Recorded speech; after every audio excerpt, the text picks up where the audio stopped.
Donc, ils vont juste vous amener, parce qu'ils connaissent le voisin d'Abraham. Et puis derrière moi, c'est David. De l'autre côté, c'est Paul. De l'autre avenue, c'est Thierry Sport. Et j'ai Oran Robert à côté, j'ai Moussa et puis là-bas. Donc, ne vous inquiétez pas. Venez me voir, dire bonjour aussi. Que Dieu vous bénisse. Il faut être relaxé, il ne faut pas être trop sérieux. Relaxé. Nous sommes dans la présence de Dieu. Là où il y a l'Esprit de Dieu, il est de Christ, c'est là où il y a la liberté. Alléluia, sois libre. Comme si tu veux lever tes mains, lève tes mains. Si tu veux prier, prie. Si tu veux glorifier Dieu, essaie de le faire. Nous sommes là pour Jésus, rien que pour lui et rien que pour sa gloire. Amen. Merci beaucoup le pasteur Guido de m'avoir invité. Hier, j'ai mangé, c'est le moment qu'il connaît. C'était bien, j'ai beaucoup aimé. C'était une expérience. Merci parce que c'est pour la première fois que je suis en maître. Et c'est à cause de vous que Dieu vous bénisse. Amen. Merci beaucoup le pasteur Paul. Merci pour votre présence. Donc je commence aujourd'hui à parler sur notre thème, c'est tu es essentiel. Donc tu es l'essentiel dans son royaume. Merci, dans le royaume de Dieu. Et j'ai expliqué quand je parlais avec le pasteur Guido, il m'a parlé de Dieu essentiel dans son projet, je l'ai écrit. J'essaie de parler du Dieu de projet aujourd'hui, avant à 14 heures. Parce que notre Dieu, c'est un Dieu de projet. Donc Dieu essentiel, la première des choses, il faut comprendre que le concepteur du projet, c'est Dieu. Et Dieu n'est pas seulement le project manager, il n'est pas seulement le project worker, mais c'est celui qui conçoit le projet. Il y a une différence entre le project manager et le project worker, parce qu'il vient travailler par rapport au projet d'une autre personne. Il n'a pas tous les moyens en main. Il fonctionne selon la pensée du project manager. Mais Dieu est le concepteur du projet. C'est lui qui conçoit le projet et c'est lui qui accomplit le projet. Vous savez, Dieu est, j'aime ce qu'on appelle El Shaddai. Le Dieu qui se suffit à lui-même. Vous savez, nous avons des besoins, mais Dieu n'a pas de besoins. Il est complet. Et nous avons vu que dans le projet de Dieu, Dieu a plusieurs manières d'accomplir ses projets. Nous avons parlé de la méthodologie de Dieu. Dieu a ses méthodes. La Bible dit ses voies ne sont pas nos voies. Alléluia. Et je parlais de la main gauche de Dieu, qui est invisible, qu'on ne voit pas. On ne s'attend pas à cette main. Mais quand elle se manifeste dans la vie de l'homme, elle accomplit ce que l'homme ne peut pas exprimer, l'homme n'imaginer. Et nous avons parlé de Joseph, qui a vu la main gauche de Dieu dans sa vie. Il pensait que la main droite avait tout accompli. Or que toutes les deux mains travaillaient simultanément pour accomplir le plan de Dieu dans sa vie. Tu es essentiel. Tu n'échoueras jamais dans ta vie. Parce que ton échec, c'est l'échec de Dieu. Parce que Jésus-Christ est le chef du gouvernement céleste. Et la Bible dit que c'est pour accroître le gouvernement que Dieu l'a envoyé sur cette terre. Un fils nous est donné, un enfant nous est donné, un fils nous est donné, et les commandements. On dit, l'empire chez vous reposera sur son épaule. Donc nous avons un chef de gouvernement qui n'échoue jamais. Alléluia. Il n'échoue jamais. Il n'est pas bousculé par les désastres naturels. Vous savez que Dieu n'a jamais été choqué. Il n'a jamais été surpris parce qu'il connaît toutes choses. Et aujourd'hui, maintenant, je veux parler de l'homme en tant que centre du projet de Dieu. Pour dire que Dieu est essentiel. Quand nous disons que Dieu est essentiel, qu'est-ce que cela veut dire? Dieu est absolument nécessaire. Dieu est extrêmement important. Quelque part, je voudrais dire Dieu est indispensable. Dieu est capital dans le projet de Dieu. Voilà pourquoi Dieu réussira. Je vous ai dit, l'erreur que vous avez faite dans la vie, c'est d'accepter Jésus comme Seigneur et Sauveur. C'est l'erreur. Parce que c'est lui qui vous a appelé. Dans sa nature, il n'y a pas d'échec.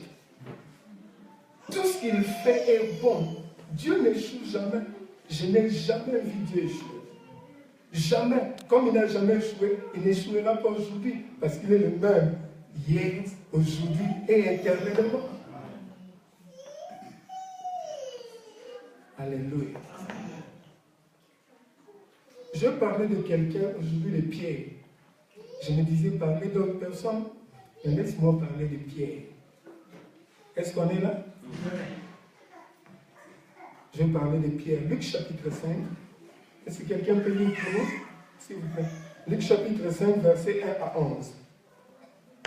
Pierre était un personnage complexe de la Bible, et en particulier de la Nouvelle Alliance. Pierre. Vous savez, les autres l'aiment, les autres critiquent, il a eu même peur d'une petite fille. Mais de toutes les manières, moi j'aime Pierre. De toutes les manières, je l'aime. C'est un problème de lumière. De toutes les... Moi j'aime Pierre. Alléluia. J'aurais beaucoup de questions à poser à Pierre. Parce que mon ami au ciel, c'est tout le monde connaît ici, c'est l'apôtre Paul. Hein, pasteur Dido. Mon ami, pas l'apôtre Paul. C'est mon ami parce que c'est quelqu'un qui continue de me défier. Quand je lis ces lettres, je me dis, il était tellement profond. Je ne sais pas, je voudrais le voir au ciel et il sera mon ami.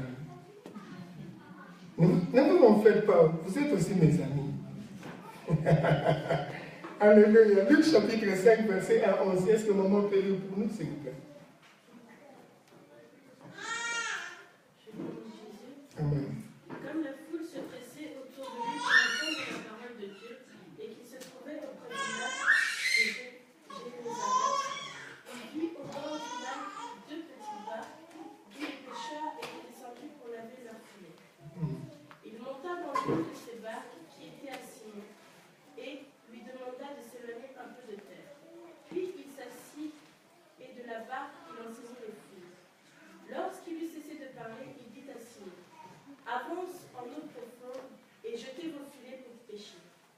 Simon lui répondit: Maître, nous avons travaillé toute la nuit sans rien prendre, mais sur ta parole, je jetterai les filets. L'ayant fait, ils prirent une grande quantité de poissons et leurs filets sur le cœur. Ils firent signe à leurs compagnons qui étaient dans l'autre barque de venir les aider. Ils vinrent et remplirent les deux barques au point qu'elles enfoncèrent. Quand il vit cela, Simon-Pierre tomba aux genoux de Jésus et dit: Seigneur, éloigne-toi de moi parce que je suis un homme pécheur. Verset 9. Car la frayeur l'avait saisi, lui et tous ceux qui étaient avec lui, à cause de la pêche qu'ils avaient faite. Il en était de même de Jacques et de Jean, fils de Zébédée, les associés de Simon. Et Jésus dit à Simon: Sois sans crainte, désormais tu seras pêcheur d'hommes. Alors ils ramenèrent les barques à terre, laissèrent tout et le suivirent. Amen. Prions au nom de Jésus.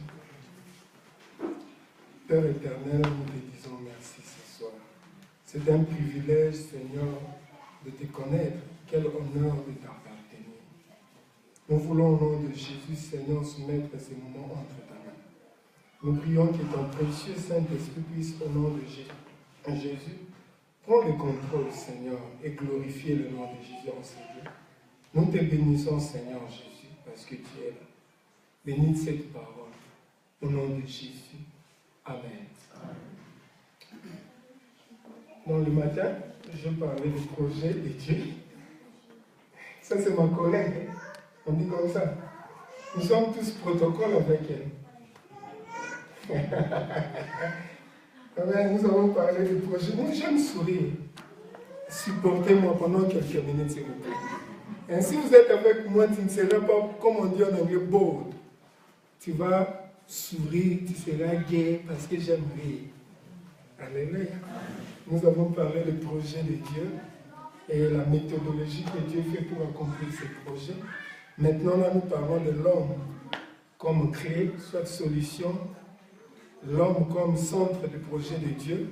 Et demain matin, nous allons parler de qu'est-ce qu'il faut faire pour vivre l'accomplissement de ces projets. Amen. On vient de lire un texte que j'aime beaucoup concernant Pierre. Vous savez, le Seigneur était en train de me montrer.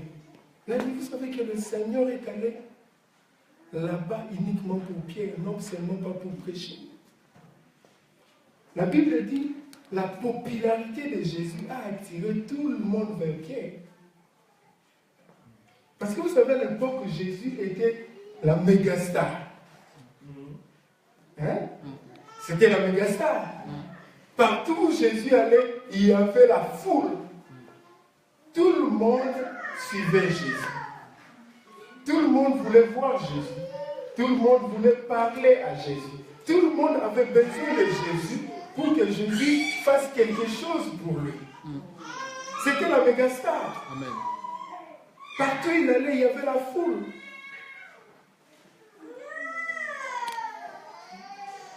La Bible nous dit, la foule suivait Jésus. La présence de Jésus vers le lac, vers cette place, a attiré la foule. Et la Bible nous montre comment Jésus les a abordés. Mais il y avait quelqu'un. C'est par après que j'ai compris que Jésus n'est pas allé pour prêcher seulement. Il a prêché parce qu'il devait répondre à un besoin. Mais il était allé uniquement chercher Pierre. Pierre, c'est un illettré. Un véritable illettré. Acte nous parle des gens sans instruction. Il n'avait pas d'éducation, Pierre.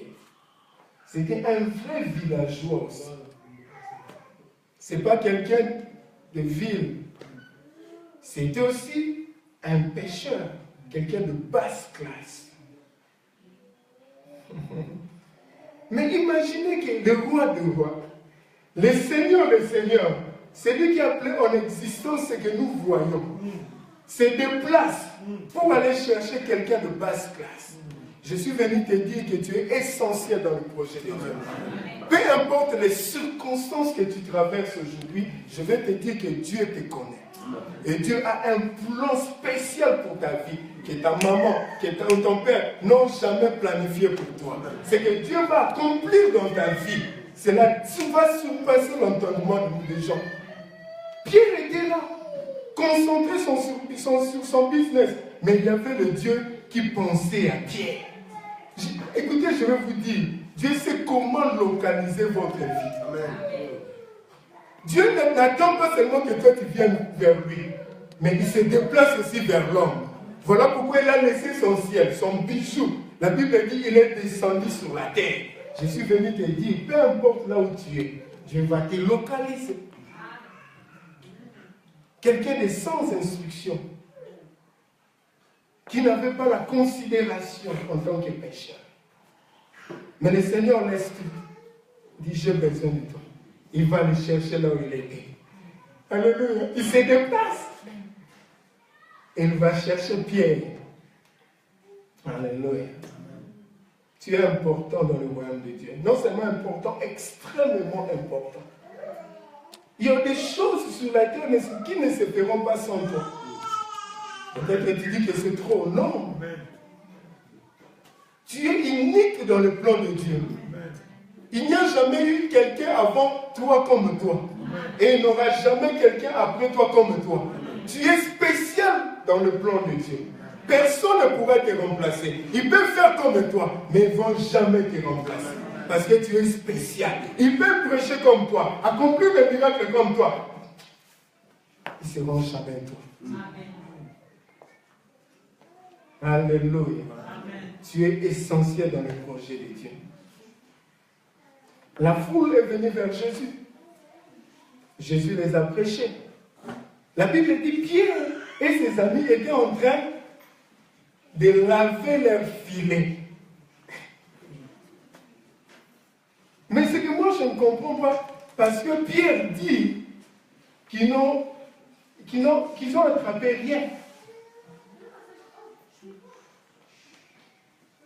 Qu'ils n'avaient rien attrapé. Mais moi je me pose la question de savoir, si Pierre et ses amis n'avaient rien attrapé, parce qu'ils avaient jeté les filets dans l'eau, pourquoi ils avaient encore les filets? Je pense que vous êtes plus intelligent que moi. Parce que le filet était dans l'eau. S'ils n'avaient rien attrapé, ils devaient juste tirer leur filet et le mettre dans la barque. Mais la Bible dit, ils étaient en train de laver leur filet après avoir péché. Écoutez bien le mot. Est-ce que tu es dans la position où tu es en train de laver tes filets, les filets de ta vie? Je vais m'expliquer. Parce que quand le pécheur jette le filet, il s'attend à quelque chose, n'est-ce pas? Et quand ils retirent le filet, ils doivent gagner quelque chose. Même s'ils ne prennent pas le poisson, mais ils prennent les saletés, les déchets, toutes sortes d'ordures qui est dans la mer ou dans l'eau. Voilà pourquoi la Bible dit, s'il vous plaît, est-ce qu'il y a Sylvain Lantier?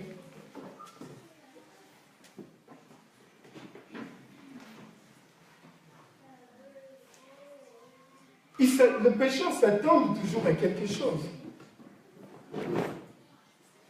Mais Pierre, la Bible dit qu'il a dit qu'ils n'avaient rien. Mais pourquoi ils l'avaient? Parce qu'ils avaient attrapé des ordures, des saletés, des déchets qui se trouvaient dans l'eau. Voilà pourquoi ils étaient en train de laver les filets. Alléluia. Peut-être, comme tu es là, tu as tout fait. Tout ce que tu pouvais faire. Mais dans ce que tu as fait, tu n'as que attrapé les ordures, les déchets, les saletés de la vie. Est-ce que c'est le rejet? Est-ce que c'est la déception? Est-ce que c'est le divorce? Est-ce que c'est la maladie? Est-ce que c'est l'échec? La stérilité physique ou spirituelle? Est-ce que c'est le stress de la vie? C'est quoi? Peut-être c'est le célibat, peut-être c'est la sécheresse, peut-être c'est quelque chose de grave dans ta vie. Qu'est-ce que le filet de ta vie a attrapé? C'est ça ma question ce soir. Alléluia. Les filets ont attrapé toutes les mauvaises choses de la vie. Et la Bible dit que Pierre était assis sur la rive. Parce qu'il était frustré. Moi, je pense qu'il était en train de penser à sa vie. Il voulait prendre une décision. Vous savez, la rive, on dit la rive. Comprenez mon français. C'est une ligne entre l'eau et la terre. C'est ça ce qui sépare. C'est une place qui sépare l'eau et la terre. C'est une place de limite. Je pense que Pierre était arrivé à cette place de limite. Il voulait prendre une décision. Il s'est posé, qu'est-ce que je peux faire de ma vie? Parce que je suis frustré. Peut-être comme tu es là, s'il vous plaît, je prie que vous ne soyez pas distraits. Le diable sait que Dieu veut faire quelque chose de bien dans ta vie. Vous savez, quand j'étais assis, il y a quelqu'un que Dieu était en train de guérir. Il avait un problème dans son poumon. Ok? Je sais que Dieu est en train de faire. Ah non, je connais. Dieu va te guérir. Toi, tu as un problème dans ton poumon. Alléluia. Qu'est-ce que tu as attrapé dans le filet de ta vie? Tu te dis, j'ai tout fait. Je suis fatigué. Qu'est-ce que je peux faire avec ma vie? Il y a trop de frustration dans ta vie. Tu n'as plus d'espoir. Tu as jeté l'éponge. Alléluia. Tu veux arrêter avec tes affaires. Tu te dis, ça ne vaut plus la peine. Tu veux même laisser le ministère. Tu te dis, bon, j'ai servi Dieu de toutes les manières. Je fais ce que je pouvais faire. Dieu voit que je l'aime. Mais ça ne marche pas, je vais abandonner. Est-ce que tu es dans cette place à la rive où tu te dis, je ne peux plus continuer. Je ne serai plus recommencer. Tu n'as plus d'espoir concernant tes enfants. Tu es déjà désespéré. Peut-être que tu es en train de contempler le suicide. Tu te dis, la mort vaut mieux que la vie. Tu te dis, ça ne vaut plus la peine. Tu es fatigué parce que tu as travaillé toute la nuit sans rien prendre. Est-ce que tu es dans cette stade? Que tu as travaillé, mais rien n'a marché. Tu as semé, mais tu ne peux pas récolter. Tu as fourni tous tes efforts, mais il n'y a pas de changement. Est-ce que tu es dans cette place? Alléluia. Si tu es dans cette place, je suis venu uniquement pour toi. Uniquement pour toi. Le Seigneur m'a fait voyager de Manchester, Amsterdam, Luxembourg, et vers ici uniquement pour toi. Je vais te dire, bien aimé dans le Seigneur, mon Dieu, c'est un Dieu qui aime le vivre. Amen. Alléluia. Est-ce que tu es dans cette place? La Bible nous dit ceci, dans Psaume 30, verset 5. Le pleur dure toute la nuit, mais la joie arrive le matin. Le pleur, je vais vous donner comment? Le soir arrive le pleur et le matin l'allégresse. Le pleur dure toute la nuit, mais le matin, c'est là où la joie arrive. Pierre a travaillé toute la nuit. Il a pleuré. Il a essayé, mais il n'y avait rien. Laisse-moi te dire, toi qui es là, mon frère, ma soeur, le temps de Dieu est le meilleur. Dieu ne vient jamais avant ou en retard. Il vient toujours au bon moment de ta vie. Au meilleur moment de ta vie. Des fois, nous voulons que Dieu intervienne. Dieu dit, ce n'est pas encore le moment. Ce n'est pas encore le bon moment. Pierre était fatigué toute la nuit. Il pensait à sa femme. Il pensait à ses amis. Il pensait à ses enfants. Il se disait, comment est-ce que je peux faire? C'était la nuit. Mais le matin, le Seigneur s'est pointé. Alléluia. C'est le meilleur. Quand Dieu vient toujours au meilleur moment de notre vie. Vous savez, quand Jésus est arrivé, Jésus est allé vers Pierre. Je vois Pierre dire ceci, ça c'est moi. Il dit, merci Seigneur Jésus. Tu es venu. Mais je suis désolé. Pourquoi tu es venu à cette terre? Pourquoi? Parce que ta présence a attiré toute la foule. Au lieu de rester là où tu étais, tu viens jusque vers moi. Maintenant, ma vie est exposée. Mon échec est exposé. Tout le monde connaît que je suis un bon pêcheur ici. Que quand moi j'attrape de gros poissons. Mais toi, tu viens là où quand j'ai échoué. Au lieu de rester là, tu viens juste à côté de moi pour exposer mon échec publiquement. Est-ce que tu es dans cette place? Est-ce que tu es dans cette place?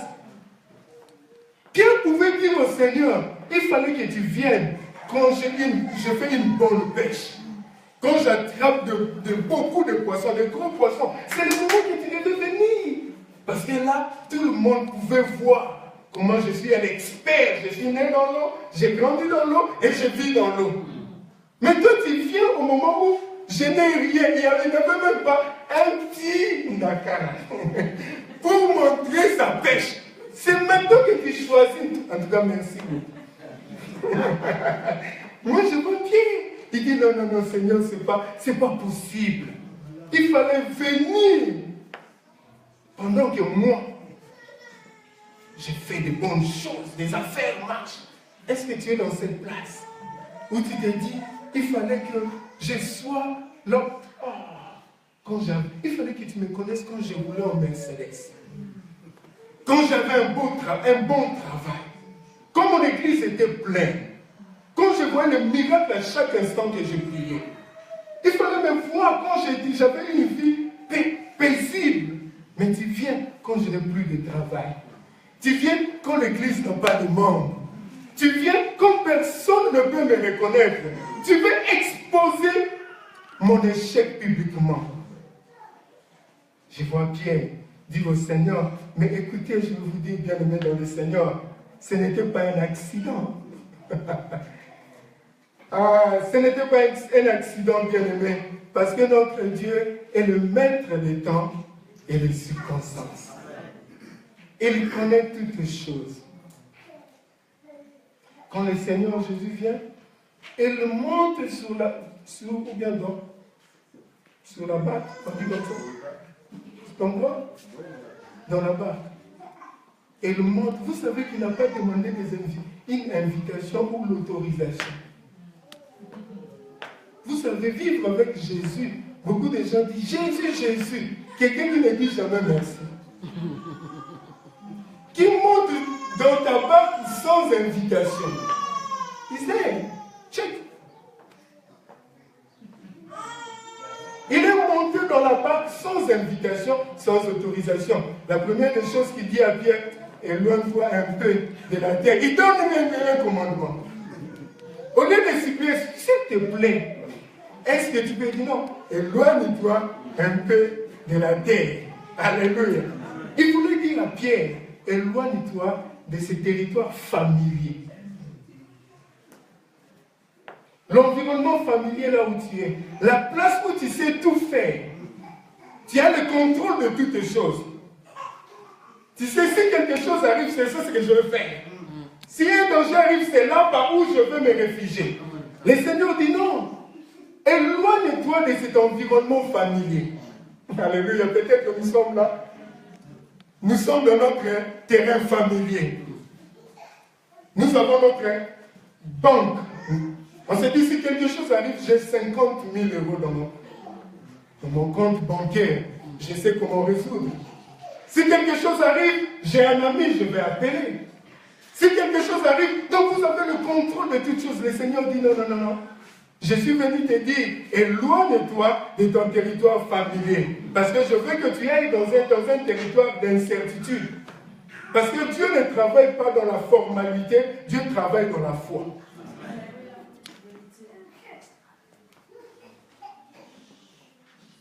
Alléluia. Éloigne-toi.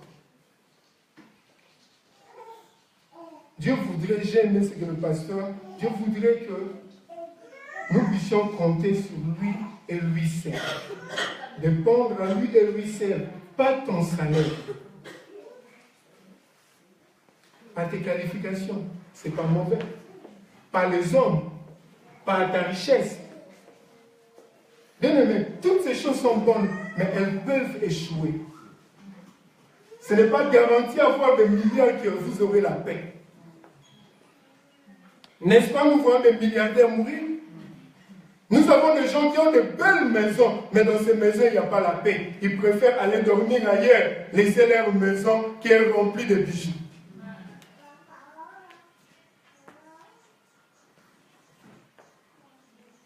Est-ce que tu es dans cet endroit, dans ces lieux là où tu es familier, tu as le contrôle de toutes les choses?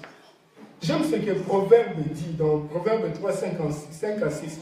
Confie-toi en l'Éternel de tout ton cœur et ne t'appuie pas sur ta sagesse. Reconnais-le dans toutes ses voies et il aplanira tes sentiers. Alléluia. Il voit Pierre. Il dit, éloigne-toi un peu de la terre. Vous savez, quand vous avez un grand ministère, le ministère est diversifié, vous dites, ça c'est mon confort. Je connais l'église. Non, je ne suis pas content, Thomas. Moi, je veux que vous ayez plus loin que là où vous êtes. Je vais continuer à te le dire et je vais répéter que tu le veuilles ou pas. Maman Sarah me voit dire, ça c'est un grand travail que tu demandes à mon mari. Non, non, non, parce que je connais le potentiel qui est en lui. Jésus dit à Pierre, est-ce que tu peux me faire confiance d'éloigner la barque un peu de la terre?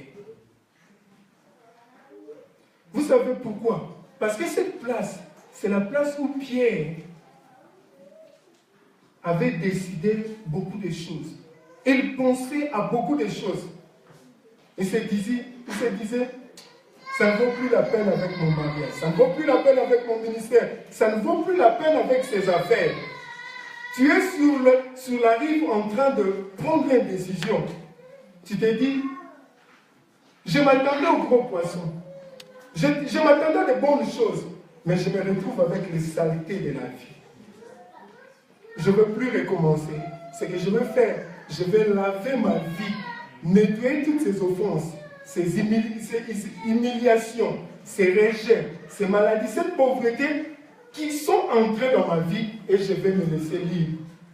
Est-ce que tu es dans cette place? Et si tu es dans cette place, Dieu t'aime.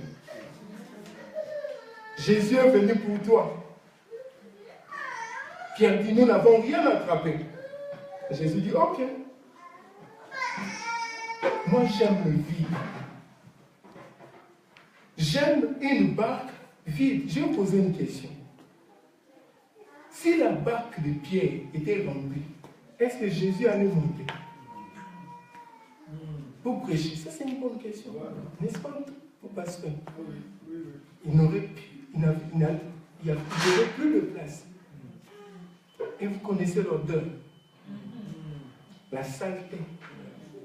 Jésus dit non, non, non. Je suis venu au bon moment. Parce que moi j'aime le vide. J'utilise le vide. En fait, le vide c'est mon plateforme pour prêcher la parole.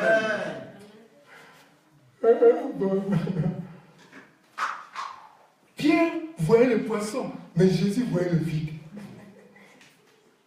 Pierre voyait la bénédiction, Jésus voyait l'opportunité. Voilà pourquoi, bien-aimé, laisse-moi te dire, Jésus est le spécialiste des choses échouées. Ça, c'est son doctorat, ça, c'est son PhD. Il est expert dans ces domaines. Il veut te faire voir que tu es utile, tu es important. Non seulement pas quand vous êtes dans la gloire, même quand vous êtes dans la bassesse. Pour te dire que tu es essentiel, extrêmement important dans ma vie. Et j'aime ce que la Bible dit. Dieu prend les choses inutiles. Ça, c'est le domaine de Dieu. Voilà pourquoi j'ai toujours dit aux gens, quand vous dites que je n'ai rien, je suis rien, j'ai dit vous êtes la première matière entre les mains de Dieu. Vous savez, écoutez, quand on travaille l'or, ça n'a pas l'éclat. Là où il y a l'or, il y a la saleté. Mais les gens qui connaissent savent qu'il y a de l'or ici. Ils vont prendre de l'or, ils vont laver de l'or, travailler à l'or, et l'or prendra la valeur. Ne t'inquiète pas de la manière dont tu es aujourd'hui. Vous êtes la matière première, vous êtes un potentiel entre les mains de Dieu. Voilà pourquoi je suis venu te dire que tu es essentiel dans le royaume de Dieu. Dis avec moi Amen. Amen. Ne te soucie pas de tes échecs, de ta réputation, de toutes les frustrations de la vie. Il dit à Pierre, je peux tourner ton échec pour un message, ton test pour un témoignage. Éloigne-toi un peu de la terre. Je vais t'amener à une dimension plus haute parce que tu es essentiel dans mon royaume. Tu as une grande importance par rapport à mes projets. Éloigne-toi un peu. Quitte cette place, là où tu as dit ça ne pourra pas marcher. Quitte ces lieux, là où tu as dit que c'est fini pour moi. Quitte ces territoires familiers, là où tu as le contrôle de toutes les choses. Focalise-toi sur moi. Alléluia. Déplace ta barque de la rive et focalise-toi sur moi. Vous savez, Paul dit, et Pierre dit, je n'ai rien attrapé. Mais écoutez, j'ai dit qu'il y avait la saleté des histoires. Mais même s'il disait qu'il n'avait rien attrapé, est-ce qu'il n'avait rien entre ses mains? Non. On est né dans ce monde nu, mais on n'est pas venu dans ce monde vide. Jamais. On est né dans ce monde nu. On n'avait pas de habits, pas de bijoux, rien. Mais on n'était pas venu vide. Écoutez.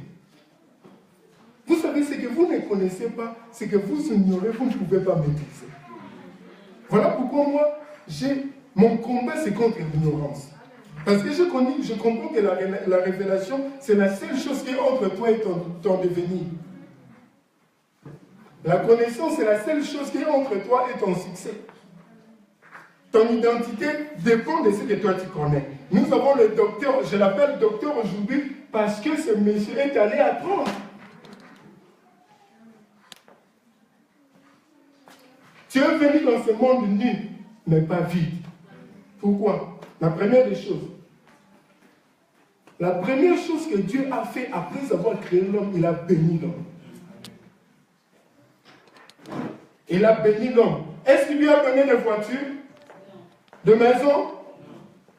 Mais la Bible dit qu'il a béni l'homme. C'est quoi la bénédiction? Je parlais de cela à Facebook. La bénédiction, premièrement, ce sont les paroles bien prononcées. En italien, on dit benedicto. Ce sont les paroles bien prononcées. Prenons l'exemple.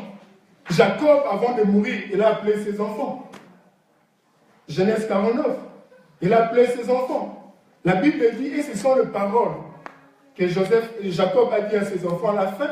La Bible dit, c'est comme ça que Jacob a béni ses enfants. Il a prononcé de belles paroles.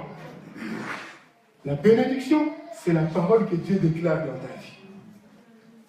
Tu n'es pas venu vivre dans ce monde. La deuxième chose, la bénédiction est une force ou une habilité pour prospérer ou réussir dans une ou plusieurs entreprises. Je vais vous donner un verset. Deutéronome chapitre 8, 17 à 18, vous connaissez le verset. Dieu dit ceci. Prends donc garde de ne pas te dire, c'est par mes propres forces et ma puissance que j'ai acquis toutes ces richesses. Souviens-toi au contraire que c'est l'Éternel ton Dieu qui te donne la force de prospérer. Dans la bénédiction, la première chose, ce sont les paroles bien prononcées. Et deuxièmement, ce sont les capacités que Dieu donne dans une personne pour réussir dans la vie. Écoutez, j'ai une bonne nouvelle. Dieu vous a rendu riche, capable, victorieux avant la fondation du monde. Avant que tu puisses même combattre les premiers combats de ta vie, Dieu t'avait déjà donné la victoire. I know. Une autre verse. Ephésiens 1:3.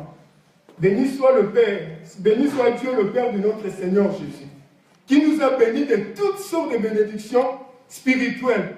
Où ça? Dans les lieux célestes.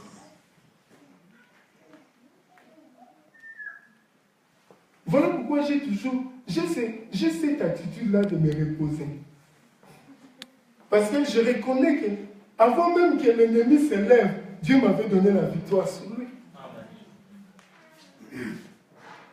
Pierre se disait qu'il n'avait rien, mais il avait quelque chose en lui que le Seigneur connaissait, que le Seigneur avait vu. Voilà pourquoi il ne faut pas refléter sur ce que toi tu vois. Pense, reflète à ce que Dieu a mis en toi, ce que Dieu t'a donné. Écoutez, vous avez en vous un sentiment de toujours accumuler beaucoup de choses. Même si vous avez 10 000, vous avez besoin d'avoir 10 000. Si vous avez une chose, vous voulez d'avoir 5. Pourquoi? Parce que cette bénédiction en vous a une recommandation de se multiplier. Vous ne pouvez pas stopper cela, parce que quand Dieu a béni l'homme, il a dit quoi? Donc voilà pourquoi ces désirs troublent votre tête, troublent votre corps, troublent votre cœur, parce que vous avez un potentiel. Vous avez une bénédiction en vous qui est en train de vous pousser de multiplier. Vous êtes venus dans ce monde nu, mais pas vide. Alléluia. Il a dit à Jérémie, quand il était dans les seins de ta mère, je t'avais vu et je t'avais consacré. Je t'avais donné mon dépôt en toi, ma capacité en toi pour faire ce que l'homme ne pouvait pas faire. Voilà pourquoi c'est important que nous puissions comprendre ces choses.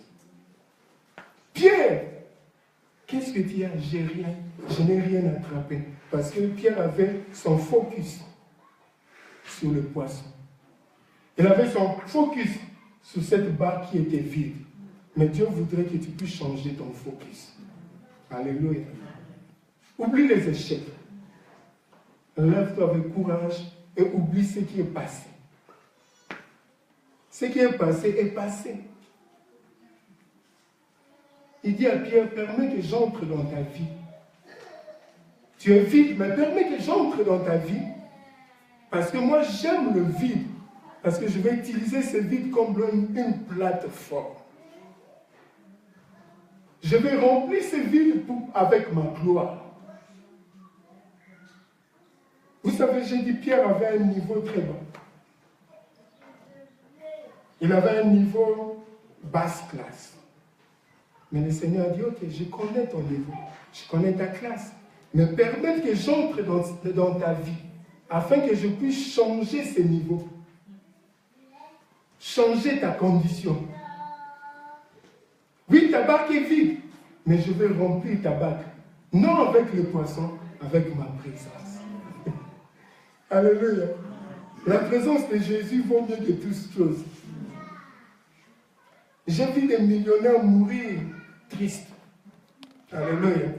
J'ai vu les gens avec Bentley, Rolls-Royce, mais qui crevaient dans leur cœur. J'ai vu des jouets qui mourent, qui accumulent de fortune chaque semaine. Mais la présence de Jésus vaut mieux que tous les milliards de ce monde. Il a dit, permettre que j'entre dans cette barque qui est vide, afin que je puisse remplir cela avec ma présence.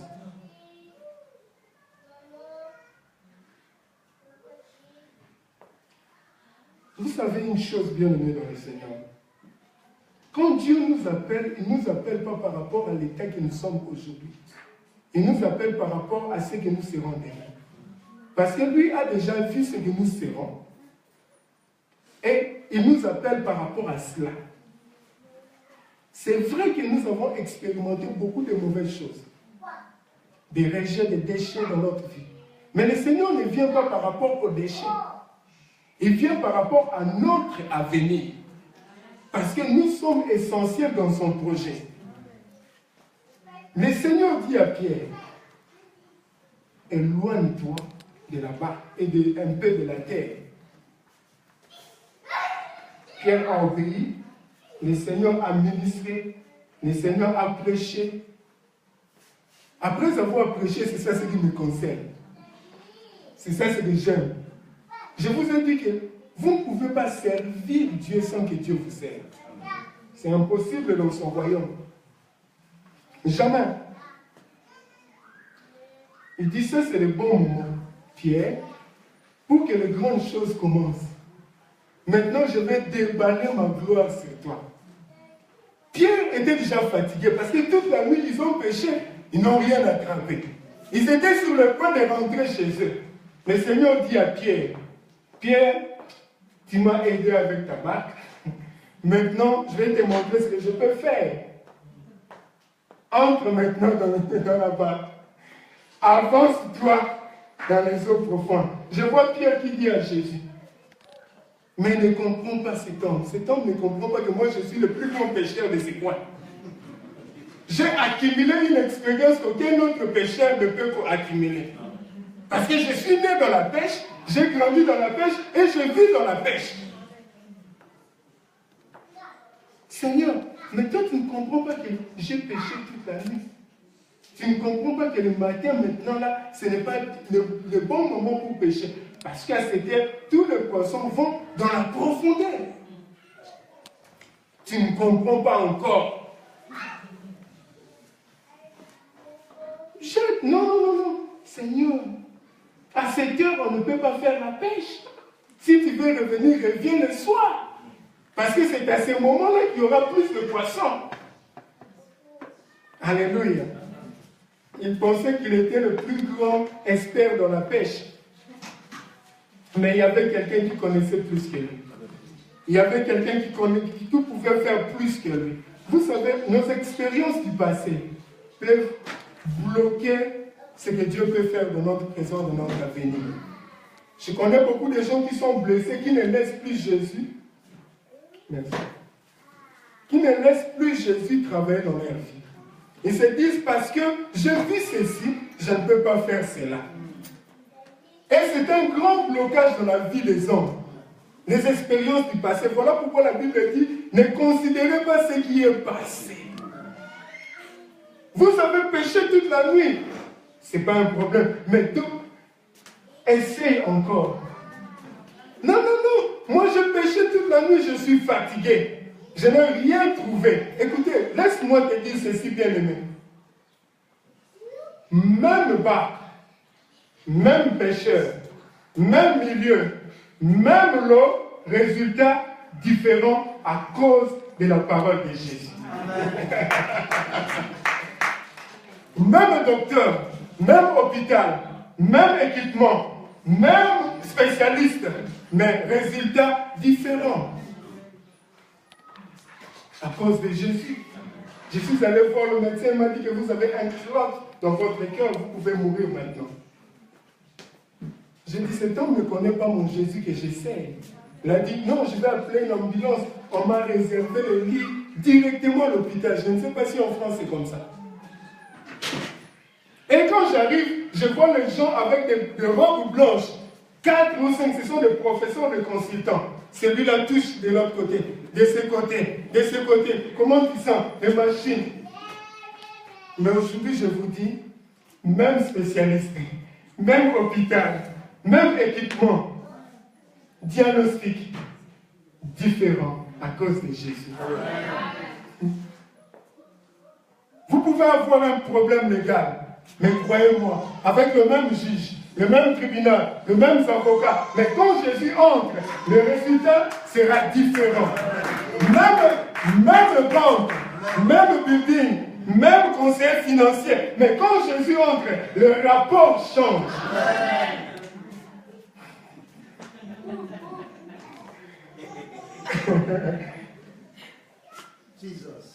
Quand il entre, il n'a pas besoin de changer les gens. Il n'a pas besoin de changer les lieux. Il n'a pas besoin de changer les équipements. Parce que lui seul se suffit à lui-même. Je n'ai pas besoin de vos équipements. Je n'ai pas besoin de vos diplômes. Mais moi, je suis le El Shaddai. Vous savez, j'aime cela. En anglais, une autre signification, c'est il a plusieurs mamelles. Il est comme le porc. Donc, il peut nourrir tous ses enfants. Je n'ai pas besoin de ta bénédiction. Parce que j'ai une mamelle réservée à moi. Je n'ai pas besoin de ta voiture. J'ai une mamelle réservée à moi. Je ne peux pas oublier ton onction. Parce que j'ai une mamelle réservée à mon onction. Voilà pourquoi je ne suis pas jaloux. Je bénis Dieu de ce qu'il fait dans ta vie. Parce que j'ai un Shaddai en moi.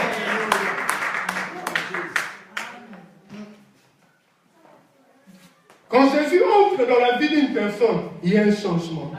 Des gens comme nous, j'étais timide. Je ne parlais pas beaucoup. Les gens disaient que je faisais l'économie de mes paroles. On peut rester là pour que tu entendes ma voix. Tu dois tout faire. Mais regardez comment j'écris. Alléluia. Parce qu'il est entré dans mon cœur. Et il a changé ma vie. Les timides est devenu quelqu'un qui crie. Alléluia. Ne laisse pas l'expérience de ton passé bloquer ton futur. Empêcher à Dieu de toucher ta vie. Alléluia. Ce que Dieu cherche, Dieu ne regarde pas l'intelligence, c'est bien. Ni à la sagesse, c'est bien. Mais Dieu voudrait que tu lui fasses confiance. C'est la seule chose que Dieu te demande. Fais-moi confiance. Est-ce que tu peux encore recommencer? Alléluia. Tu peux encore aller là où tu as échoué. Tu peux encore recommencer ce qui t'a fait pleurer. Il y a des gens qui se disent, je ne peux plus me marier parce que les hommes m'ont déçu. Mais le Seigneur dit, est-ce que tu peux encore recommencer? Est-ce que tu peux encore? Est-ce que tu peux encore? Non, mon business n'a pas marché. Et le Seigneur dit, est-ce que tu peux encore recommencer? Alléluia. Tu n'es pas victime de circonstances. Alléluia. Tu n'es pas victime de circonstances. Vous savez, Gédéon, Dieu va le voir, il dit, je suis le plus petit de ma maison, ma famille est la plus petite. Mais écoutez, Dieu lui appelle vaillant héros. Un héros. On dit un héros. Un héros. Merci, mon-même, peu de français dans mon bouche. Je serai reconnaissant. Un héros, c'est quelqu'un qui s'est différencié par rapport à des exploits qu'il a fait dans sa vie. Ce n'est pas tout le monde qui est héros. vous devez faire quelque chose de particulier pour qu'on dise que vous êtes héros. Un valiant, c'est ce qu'on appelle qu'il est brave. Brave, on dit quoi? Brave. Il est courageux. Je vais vous poser la question. Gédéon était en train de faire sa nourriture où? Dans le pressoir. Sur où? Sur quoi? Les cavernes. Ils étaient en train de fuir. En quoi il était courageux? Lui qui était en train de fuir, comment il était héros? Parce que Dieu ne regarde pas ce que Dieu dit. Dieu regarde ce que tu seras demain. Dieu n'est pas focalisé par rapport à ton présent. Il est focalisé par ta fin. C'est un Dieu de processus. Voilà pourquoi tout ce que Dieu fait, c'est le résultat. Peu importe comment tu commences, mais tout, c'est par rapport à comment tu finis. Alléluia. Est-ce que tu peux essayer encore? Tu as connu beaucoup d'échecs, de déceptions, de stress. Mais le Seigneur dit, est-ce que tu peux recommencer encore? J'aime Pierre, il dit, je sais, ça ne va pas marcher. En tant qu'expert, j'ai la certitude, même pas un Dakar là, sera retrouvé dans le filet. Je sais. Il n'avait même pas. Ah, mon ami Pierre, que Dieu bénisse ton esprit. Alléluia.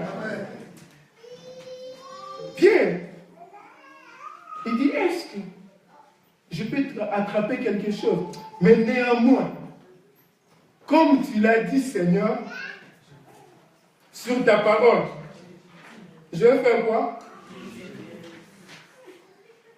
Moi, je pense, je ne dis pas comme ça, mais je pense quand il jetait,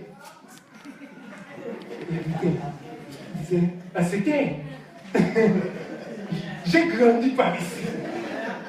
Parce qu'il était le plus vieux de tous les disciples. Il avait une femme et des enfants. Moi, je pense que Pierre devait nager entre les 60 et 15. 60 ans d'expérience, et tu me dis à c'était. Mais il était poli. Il ne voulait pas décevoir Jésus. Il voulait être, comment on dit ici, gentleman. Je ne peux pas quand même le refuser comme ça. Mais sur ta parole, hein, comme tu as dit, comme c'est toi qui as dit, je vais quand même jeter. Pour que tu ne vois pas que je suis mauvais. Je l'ai fait par rapport à toi. Est-ce qu'il t'est déjà arrivé de dire ces choses? Seigneur, je l'ai fait parce que tu m'as demandé. Seigneur, j'obéis parce que tu l'as dit. Mais moi-même, là, je donne seulement parce que tu as dit. Je fais la vie seulement parce que tu as dit. Jésus est merveilleux. Jésus est bon. Connaissant même la pensée de Pierre, il n'a pas dit comme tu as douté, comme tu as murmuré, ne le fais pas. Si c'était moi, connaissant, parce que je sens par le don de parole de connaissance que Jésus avait sous le fonctionnement de l'esprit, il pouvait identifier la pensée de l'homme. J'allais dire à Pierre, arrête. Arrête. Moi, vous savez, Dieu a raison. Si Dieu avait commis une erreur de me donner la place d'être Dieu, même 10 secondes, même 10 secondes, le monde allait voir. Je vous assure, vous savez, voilà pourquoi j'aime Dieu. Il ne m'a jamais confié cette place. Et il ne me confiera jamais. Parce qu'il connaît que c'est tout. Donc, si je le confie, c'est fini. Ah, mais j'aime bien vos sourires. J'aime bien, vous avez de beaux sourires. Moi, j'aime ça. Dieu ne peut pas me faire confiance. Dans ce domaine-là, même pas 5 secondes, le monde sera fini. Je vais recréer d'autres personnes. Je dis non, vous allez, tout le monde. Recommençons avec une nouvelle race. 4 pieds, 4 mains. 2 têtes.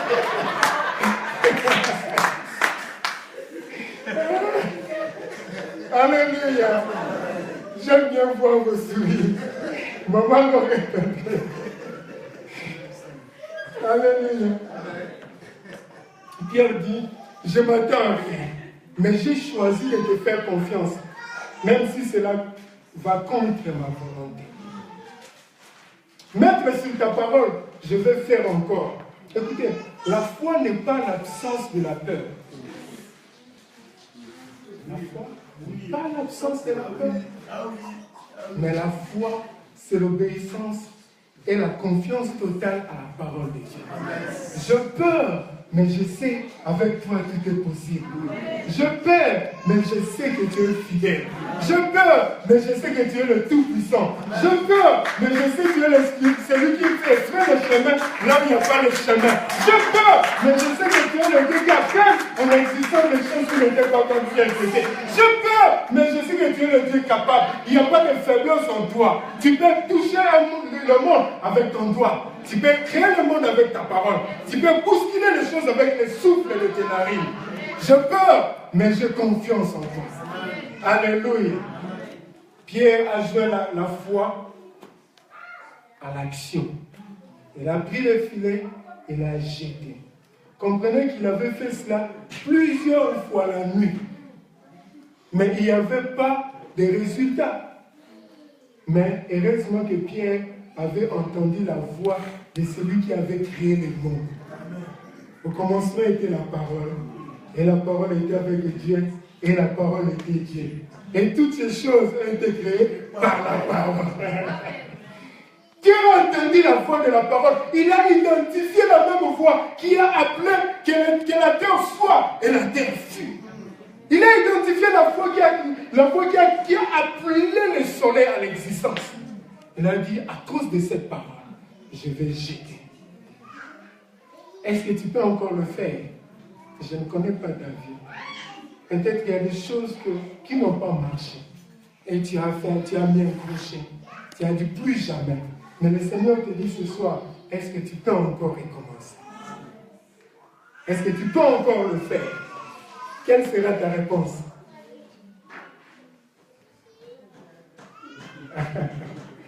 Alléluia. Écoutez, Jésus connaissait les désirs de Pierre. En tant que le doyen de la pêche, en tant que le vieux du coin, Pierre avait des rêves, n'est-ce pas?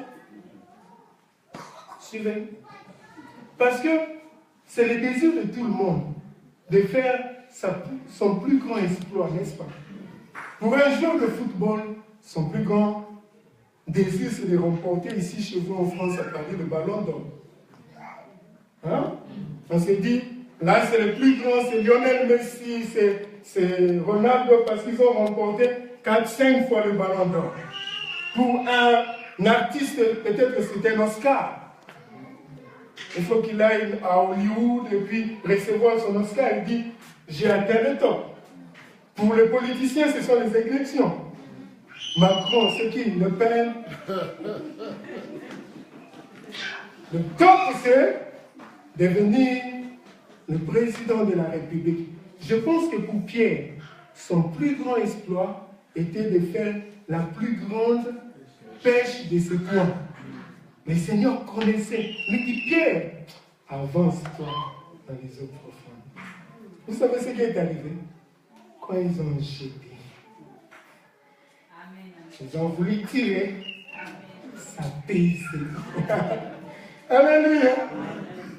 Vous savez, il devait appeler d'autres personnes pour qu'ils viennent l'aider parce que les filets étaient remplis et la Bible dit que les filets commençaient à se rendre. Je vois comment Dieu te bénit de telle sorte que ce que toi tu as comme provision pour retenir la bénédiction sera tellement débordé. Je vois ton église remplie de bouteilles de papier. Creflo Dollar a prêché plusieurs fois sans aucune personne dans son église. Mais aujourd'hui, Creflo, c'est un des pasteurs serviteurs américains respectés par le Sénat américain. Dieu l'a béni de telle sorte qu'il voulait aller en Espagne en vacances. Il lui dit, cherchez-moi un appartement, une maison, je vais me reposer. Et il va en Espagne, il arrive, il reste pendant quelques jours. Il a aimé cette maison. Il appelle son staff. Ça, c'est la maison de qui? On lui dit que ça, c'est ta maison.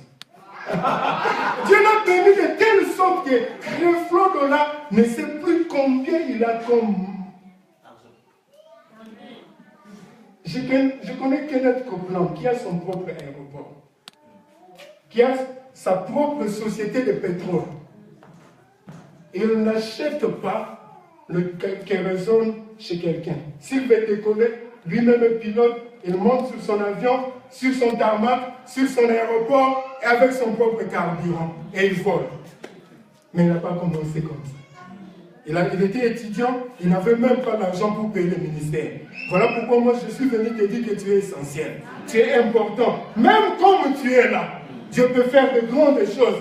Même comme toi tu es là, Dieu peut te bénir au-delà de ce que toi tu penses, tu imagines. Il n'avait jamais fait ce genre de pêche. Mais soudain, le filet se rompait. Il a compris que son plus grand désir a été réalisé. Il a compris que ce que moi j'ai rêvé toute ma vie vient de prendre place. Il fallait maintenant appeler d'autres personnes afin qu'ils puissent l'aider à faire sortir le filet, à faire sortir tous ces poissons. Mais moi, ma question est celle-ci. Pourquoi après la pêche, le Seigneur dit à Pierre, ne crains plus? Parce qu'il devait dire à Pierre avant le miracle. Ne crains plus, je vais faire un miracle et tu auras des poissons. C'est pas comme ça, pasteur Paul. C'est quand quelqu'un est dans le problème qu'on vient lui dire. Mais quand quelqu'un a déjà la solution, comment vous allez dire à la personne oh, God is good. Et une chose, pourquoi Pierre tombe devant lui? Je vais rentrer. Parce que Pierre a compris que le Seigneur l'avait exposé. Il avait exposé ses intentions qui étaient mauvaises. Ses intentions étaient pour que lui-même ait beaucoup de choses, mais pas pour Dieu. Voilà pourquoi il a tombé dire que Seigneur, aie pitié de moi. Mais le Seigneur lui dit, n'aie pas peur. N'aie pas peur, Pierre. Parce que ce que tu as vu n'a rien à voir à ce que moi j'ai planifié pour ta vie. Est-ce que toi tu es dans ce stade où tu as expérimenté la bonté de Dieu, la gloire de Dieu, la bénédiction de Dieu, et tu te poses la question de savoir, est-ce qu'il y a encore autre chose? Tu as acheté la maison, tu as acheté des maisons, tu as fini les études, tu as un ministère, tu as une grande église, tu as tout dans ce monde, et tu te poses la question de savoir, est-ce qu'il y a encore quelque chose que le Seigneur peut faire avec moi? Je suis venu te dire, ce que Dieu a fait n'a rien à voir avec ce que Dieu fera dans ta vie.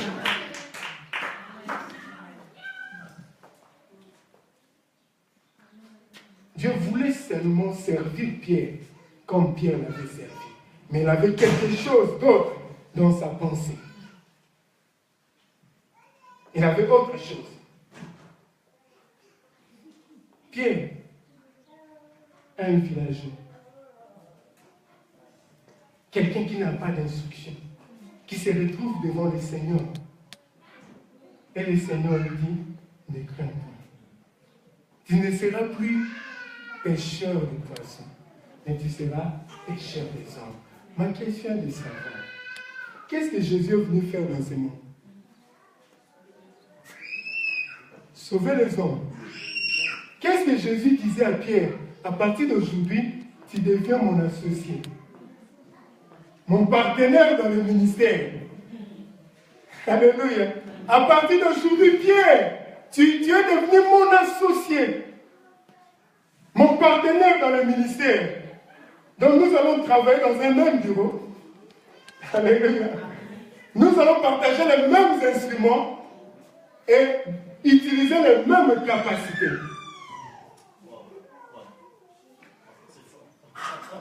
Quand Jésus est venu dans ce monde, il était venu comment?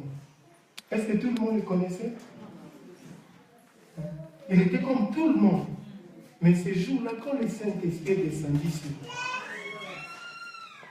quand le Saint-Esprit, la Bible dit, après cela, Jésus, tout le monde a commencé à parler de Jésus.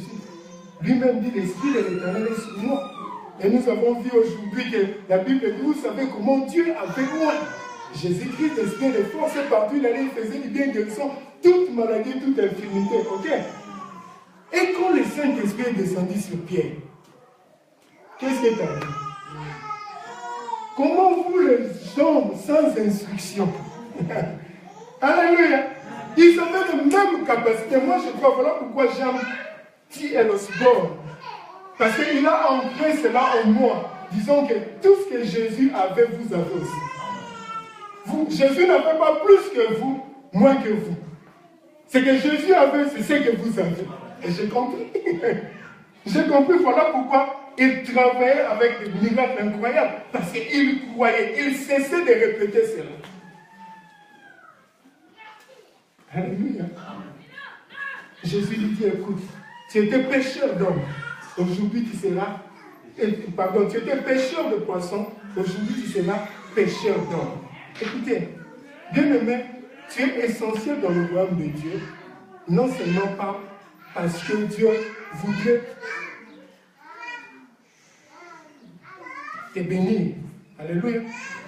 Ce n'est pas seulement le bénédiction, mais Dieu voudrait que tu deviennes son partenaire. Voilà pourquoi il a laissé là où il était. Il est allé à la rive. Parce qu'il dit, il y a quelqu'un qui est essentiel dans mon ministère que je dois rencontrer.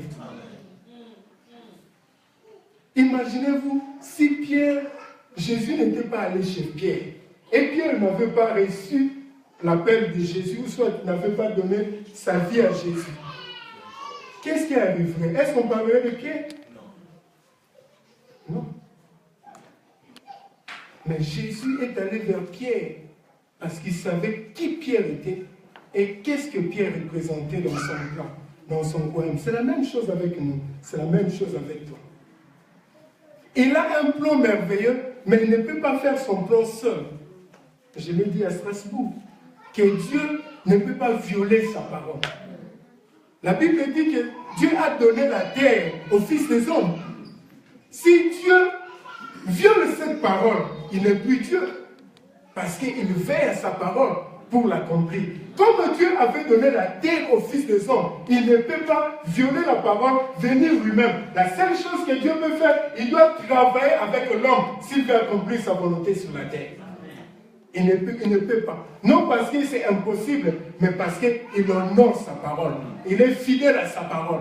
Voilà pourquoi, même quand Jésus devait venir dans ce monde, la Bible dit, il m'a formé un corps. Il est souverain. Il pouvait dire, moi Jésus, je suis venu, convertissez-vous. Mais la Bible dit, il m'a formé un corps. Il fallait qu'on puisse façonner un corps pour Jésus.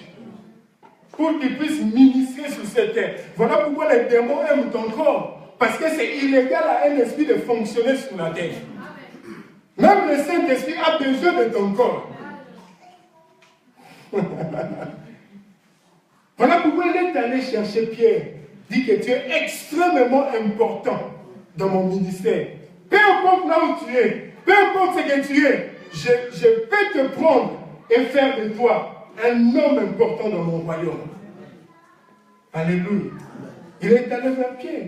Moi, je vais te dire, tu n'es pas béni parce que tu es français. Tu n'es pas béni parce que tu es européen. Tu n'es pas béni parce que tu es venu en France ou tu viens en France. Mais c'est la France qui est bénie parce que toi tu es ici.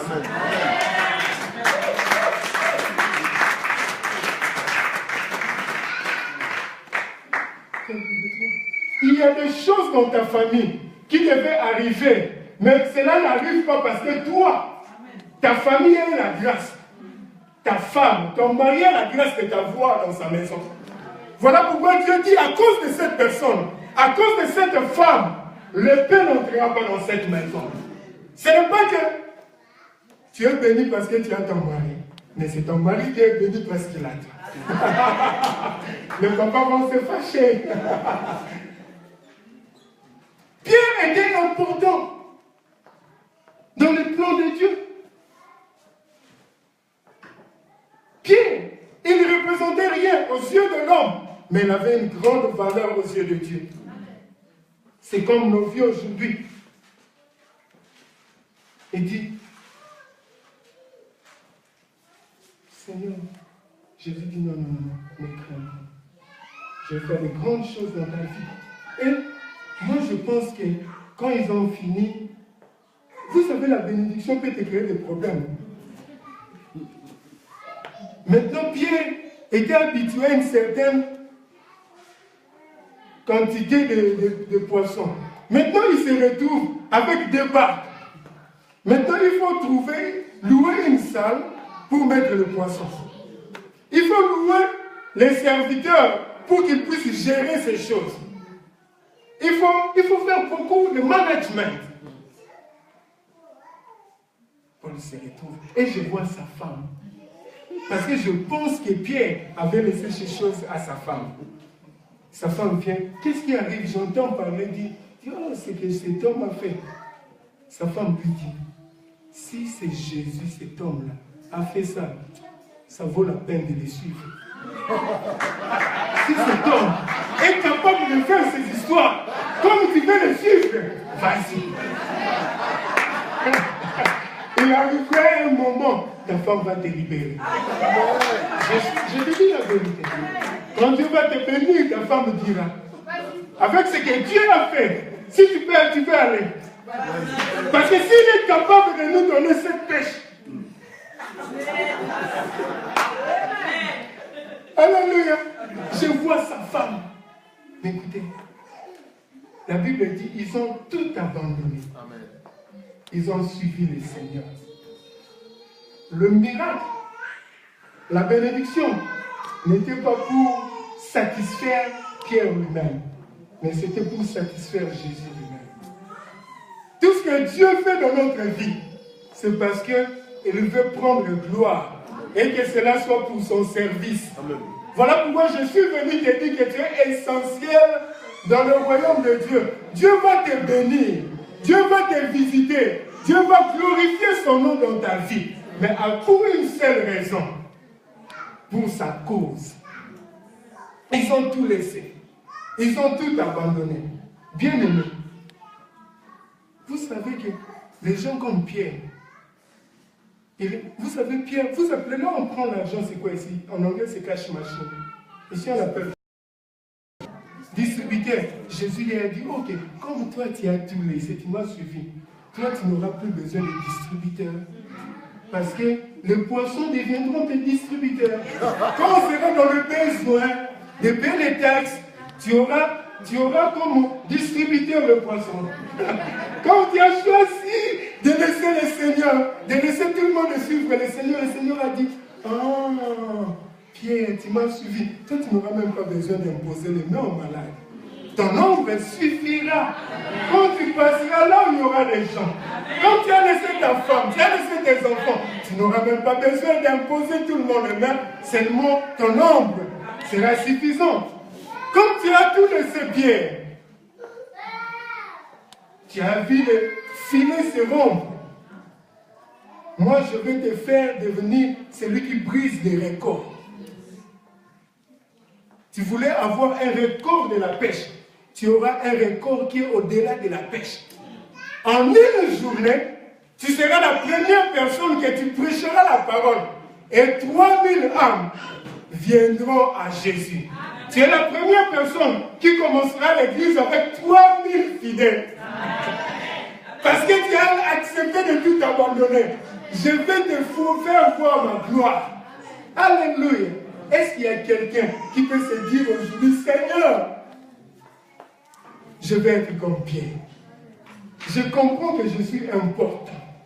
Je comprends que je suis essentiel. Sans moi, ça serait difficile. Je veux, Seigneur, que tu puisses utiliser ma vie comme tu as utilisé Pierre. Est-ce qu'il y a quelqu'un ici dans cette salle? Est-ce que tu es là, mon frère? J'aime Pierre. Pierre avait compris. Voilà pourquoi Pierre a écrit, et j'aime beaucoup, il a écrit dans 1 Pierre 2,9. Permettez que je lise cela. Vous, au contraire, vous êtes une race élue. Qui a écrit ça? Est-ce que vous connaissez ces choses? Mais après avoir rencontré le Seigneur et reçu les cachets de Dieu, le Saint-Esprit, il a compris, oh non, j'ai passé mon temps à la pêche. En fait, la pêche n'était pas mon activité. Le péché n'était pas mon identité. Mon identité, je suis une race élue. Une race qui n'est pas comme toutes les races. Alléluia. La race blanche n'est pas la meilleure race. La race noire n'est pas la meilleure race. La meilleure race, c'est la race de Dieu. Quand vous êtes de cette race, vous êtes plus que vainqueur. La femme de Naaman et ses amis ont dit à Naaman, si Mardoché est de la race des Juifs,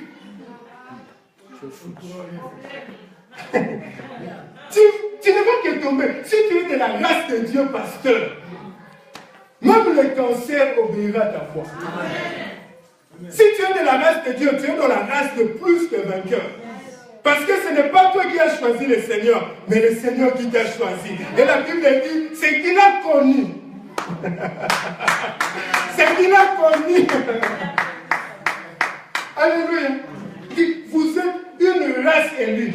C'est pire quelqu'un qui n'avait pas d'instruction. Il commence à parler de mystère de Dieu. Parce que tu es important. Dieu va te donner le mystère de son royaume. Moi, je ne connaissais pas ces choses. Mais j'aimais le Seigneur. Mais un jour, un pasteur m'a dit, Dieu va commencer à télécharger dans ta tête les révélations des enseignements. Je me suis dit, les enseignements, c'est quoi ça? Il a dit, non. Il y aura un temps. Il va télécharger cela. Un jour, mon maman pasteur m'a dit aujourd'hui, je ne comprenais pas les choses de Dieu. Mais Dieu m'a fait grâce. Une semaine, toute la nuit, il y avait quelqu'un qui venait m'enseigner la parole. Chaque nuit, quand je vais au lit, cette personne, je le vois comme ça, qui me dit, Genèse, ça c'est comme ça. Ça c'est comme ça. Quand je me réveille le matin, je dis, ça c'est qui? Je ne connaissais pas l'esprit. Je ne connaissais pas qui c'était. Mais chaque nuit, pendant 7 jours, il m'a enseigné la parole de Dieu la nuit. Donc ce que je vous prêche, ça a été téléchargé. Alléluia. Pour vous dire quoi? Vous êtes la race de Dieu. C'est Dieu qui vous a choisi et c'est Dieu qui va accomplir son plan dans votre vie. Vous êtes la race élue. Il dit quoi? Un sacerdoce royal. En fait, le sacerdoce devait se différencier avec la royauté. On avait le roi, on avait le prêtre. Mais il dit pour vous, il y a une combinaison. Vous avez la royauté, vous avez le sacerdoce. Qu'est-ce que cela veut dire, maman? Cela veut dire que nous avons la permission d'ouvrir le ciel et d'affecter la terre. Nous avons cette autorité-là de changer l'atmosphère parce que nous pouvons exercer en tant que roi, en tant que prêtre au même moment. Voilà pourquoi il dit, celui qui te bénit, me bénira. Celui qui te maudit, te maudit. Parce que vous êtes une sacerdoce royale. Vous pouvez déclencher quelque chose, faire encore de Dieu et affecter le ciel et la terre. Ça, c'est quelqu'un de sans instruction, sans éducation, qui nous parle de ces choses. Repose en paix. Tout ira bien, pasteur. Gloire au Seigneur. Il dit encore, écoutez, une nation sainte. Vous savez, moi je crois que la sainteté est un don de Dieu. I believe, je crois en cela. Prenons un exemple. Il sortait de l'Égypte et revenait. Balak prend Balaam. Viens, maudis-moi ces peuples. Et quand Balaam vient, il dit, je vois dans ce peuple, il n'y a pas d'iniquité. Vous savez ce que les enfants d'Israël ont fait en quittant l'Égypte. Et puis il dit, je vois en ce peuple, il n'y a pas d'iniquité. Je suis venu te dire, ce n'est pas ta capacité de prier, de jeûner qui te fera saint. Ce n'est pas par tes œuvres que tu es sauvé, mais c'est un don de Dieu. Parce qu'il est ressuscité, il nous a justifiés. Je ne suis pas saint par rapport à mes œuvres, je suis saint par rapport à ce qu'il a fait à la croix et après sa résurrection. Parce qu'il est assis à la gloire de Dieu, il intercède, il dit à son Père, regarde mon sang. Donc je peux m'approcher devant le trône de Dieu avec assurance. Dieu n'a pas un fourreau en main. Il dit, ma fille, viens, qu'est-ce que tu as pensé? Viens, qu'est-ce que tu as dit? Viens ici, je vais te taper. Non, non, non, ça c'est pas mon Dieu. Mon Dieu même. Il s'appelle amour. Il est riche en bonté. Il est compatissant. Et il renouvelle ses bontés chaque matin. Quand je m'approche vers lui, il dit, comment? Il m'embrasse parce qu'il m'aime. Vous êtes une nation sainte. Qui condamnera les ennemis? Car c'est Christ qui justifie. Amen. Alléluia. Il dit encore, je vais finir, un peuple acquis. Amen. Ça c'est fort. Nous étions étrangers à l'alliance de Dieu. Amen. Étrangers aux promesses de Dieu. On était les gens du dehors. Amen. Mais Dieu nous a acquis. Qu'est-ce que cela veut dire? Il nous a rachetés. Et vous savez, quand vous achetez quelque chose, ça a de la valeur par rapport au prix que vous avez acheté. Non. Vous avez des bijoux. Quand vous avez un bijou de 10 000 euros et un bijou de 1 000 euros, vous allez traiter pareil. Quand vous avez votre voiture, là, la Bentley, et vous avez un Toyota, vous allez conduire pareil. Avec la Bentley, il y aurait un peu de... Pasteur Jean-Baptiste Soumel me disait toujours, papa, 2 personnes ils conduisent des voitures, nous conduisons des moyens, nous avons des moyens de transport. C'est lui qui me disait, il dit, regarde, ils ont des voitures, mais nous, on a des moyens de transport. Que Dieu bénisse Pasteur Jean-Baptiste Soumel. Alors, la Bible dit, ce n'est pas de la vaine manière ou par des choses périssables que nous avons été rachetés. Mais nous avons été rachetés par... On dit les sangs précieux. Les sangs précieux. Alors nous sommes un peuple acquis avec un sang précieux. Donc quand vous avez quelque chose que vous avez acheté avec un prix, vous allez... Amen. Vous n'êtes pas n'importe qui. Amen. Ce n'est pas un slogan, mais c'est une vérité. Amen. Vous êtes une race, un sacerdoce royal, une nation sainte, un peuple acquis. Donc, c'est-à-dire Dieu prendra soin de vous manager avec excellence. Amen. Vous savez, Dieu n'a pas de problème en ce qui concerne le miracle.